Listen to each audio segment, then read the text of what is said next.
Okay, let's unpack this. Today, we're doing a deep dive into, well, a film lots of people know for the scares and the laughs, right? Right.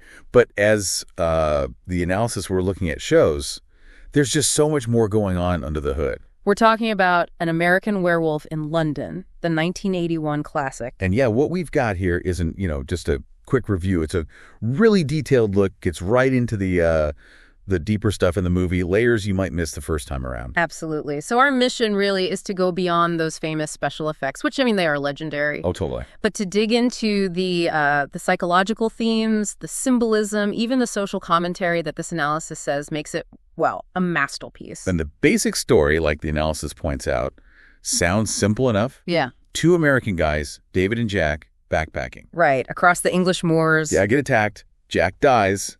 David survives, but then he's haunted, literally, by his dead friend. Yeah. And this terrifying realization he's changing. And straight away, this analysis flags it as this amazing kind of bold mix of genres. Horror, yeah. Okay. Also, really dark comedy. And this sort of supernatural tragedy underneath it all. It's famous, we have to mention it, for Rick Baker's effects. That transformation scene. Wow. Won the first ever Oscar for Best Makeup. Yeah. Incredible achievement. Yeah. But, and this is what our source material really hammers home, the real depth, the power. It's somewhere else. It's deeper than the effects. Exactly. Looking at this analysis, it's clear it's not just about making you jump. It's got this rich psychological core, it's packed with symbols, and there's this real sense of existential dread hanging over it all. It's almost like a tragic character study wearing horror movie clothes. Yeah, with some sharp satire thrown in and those really weird, surreal bits. Definitely surreal. Okay, so let's get into what the analysis highlights as the main themes. First up, the monster within. Yeah, so David physically becoming a werewolf, it's not just like a cool effect. It's symbolic. Yeah. It stands for that inner chaos, maybe suppressed violence, or just that fear we all have of losing control, right? Losing your mind, your identity. His own body turns against him. And then there's Jack, undead Jack. Always there. Which brings up survivor's guilt, but in this really unique kind of grotesque way. Yeah, it's not just a ghost story element. No, Jack is like David's conscience made flesh, or decaying flesh. Yeah. It's the guilt he can't shake, not just for surviving when Jack didn't, but surviving, changed, cursed. Jack's decomposing body is this constant, awful reminder. The analysis also talks a lot about isolation and cultural displacement, David being the American in England. Yeah, he's physically out of place, obviously. But the analysis points out how that quickly becomes psychological, too. How so? Well, think about the hospital scenes. There's this clinical detachment, right? They patch up his wounds, but nobody really sees the psychological horror he's experiencing. They dismiss his fears, don't they? Totally. It kind of foreshadows his deeper alienation. He's the ultimate outsider, can't belong anywhere anymore. And here's one that really stuck with me from the analysis. Predestination versus free will. Yeah, that's fascinating here because David's fate seems totally sealed, doesn't it? Yeah. He's cursed. End of story. Pretty much. But the film keeps showing him tormented by choices. Should he fight it, give in, or, the ultimate choice, end it all to stop the killing? So it's like, is he really choosing, or is it just the illusion of choice? Exactly.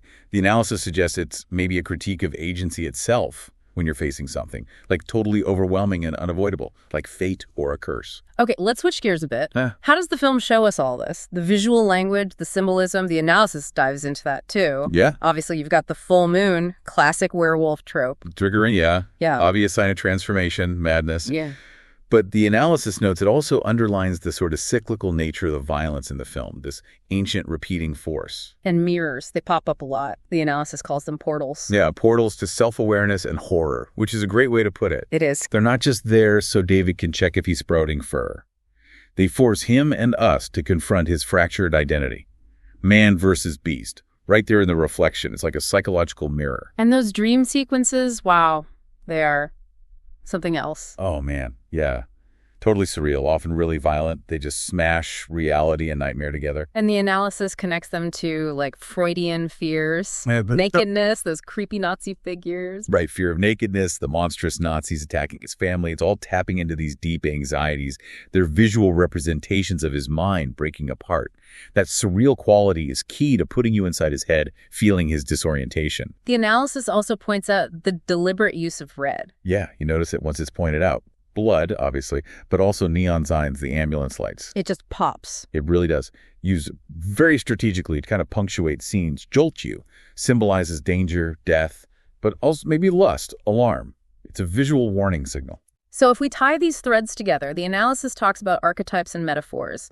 David as a kind of tragic hero. Or a cursed wanderer, yeah. Yeah. Fits perfectly.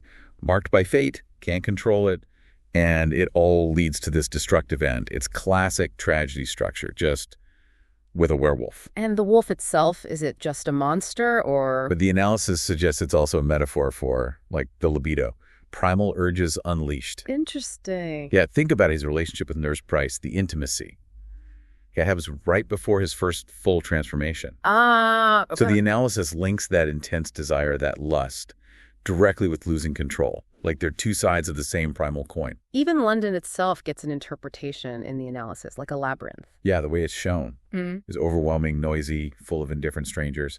As David unravels, the city becomes this confusing, alienating maze. Reflecting his inner state. Exactly. He's lost in the city, lost to himself. And let's circle back to Jack quickly. Undead Jack as the shadow self. Right. The analysis brings in Jungian ideas here, the shadow self being the dark, repressed parts of our psyche. So Jack is all David's guilt and trauma made visible. And his fear, yeah.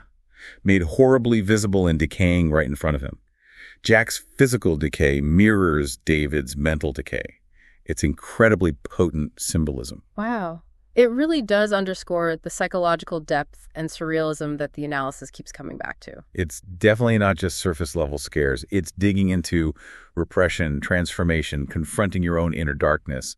David's haunted, sure, but mostly by himself, by the consequences, the desires, the fear inside. So the idea is that the really surreal stuff, the Nazi demons, the weird hospital corridors, seeing the beast in the mirror, that suggests the real horror isn't the wolf. It's the potential for monstrosity inside us. That's what the analysis argues.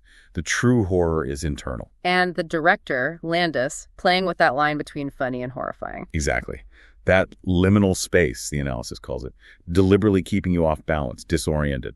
Just like David feels. It's a smart way to tell the story. Okay, but it's not all internal, right? The analysis also picks up on some social commentary. Yeah, a couple of interesting points. One is about medical detachment, institutional coldness. We touched on that with the hospital. Right. He gets treated physically, but there's zero empathy for his mental state, his terror, his transformation. It's dismissed, not believed. It kind of reflects how institutions can just ignore deep psychological distress sometimes. And the theme of being an outsider connects to foreign alienation, maybe even xenophobia. Starts with the creepy pub locals, stay off the boors. You know? Classic line. But London isn't much better. It's indifferent. David, the American, is never really accepted or understood. The analysis sees that as a subtle comment on maybe national identity, fear of the other. And then the big finale in Piccadilly Circus, the chaos, the analysis reads that as commentary too. On the public spectacle of violence, yeah. It's horrifying, but there's that dark comedy again. The onlookers seem kind of detached, morbidly fascinated. Like watching a car crash. Kind of. The analysis suggests it's satirizing our societal fascination with carnage, how we consume violence almost like entertainment. It blends the horror and the satire right there. So if people find these ideas interesting, the body horror, the psychology, the alienation, the analysis actually suggests some other films. Yeah, a few with similar vibes. Films looking at transformation, trauma, surrealism, like Cronenberg's The Fly. Oh, good one. Cat People from '82. Ginger Snaps, The Howling, same year as American Werewolf, actually. Possession, Let the Right One In, Jacob's Ladder. Just a few suggestions if you want to explore these themes more. Good list. Okay, so bringing it all together, this analysis really paints American Werewolf as much more than just, a fun horror comedy. It really does. He argues it's a genre-defying classic. Visually amazing, sure. Okay. But also emotionally complex, thematically really daring. Pathos, satire, body horror, philosophy, quite a mix. Yeah, the analysis describes it as blending all that seamlessly. Yeah. And that final point from the analysis really lands, I think. Rick Baker's effects are iconic, won the Oscar, totally deserved. Absolutely. But the real lasting power isn't just the makeup. It's that haunted human core of the story. Exactly. The analysis gives it a high rating, calls it a darkly funny, deeply tragic, and symbolically rich masterpiece of horror cinema, which, after unpacking all this, makes sense. So it makes you wonder, what really stands out to you after hearing all this? Yeah, definitely something to chew on. We hope this deep dive using the analysis has maybe peeled back some of those layers for you, showed how the film uses the werewolf trope to explore really human stuff, guilt, identity, control, being an outsider. And maybe leaves you with this thought. We've talked about David's fate feeling sealed, his limited choices. So how much in our own lives, the inner struggles, the outside pressures, how much of that is genuinely beyond our control? And where does our real ability to choose actually begin? A deep thought to end on. Thanks for joining us for this deep dive.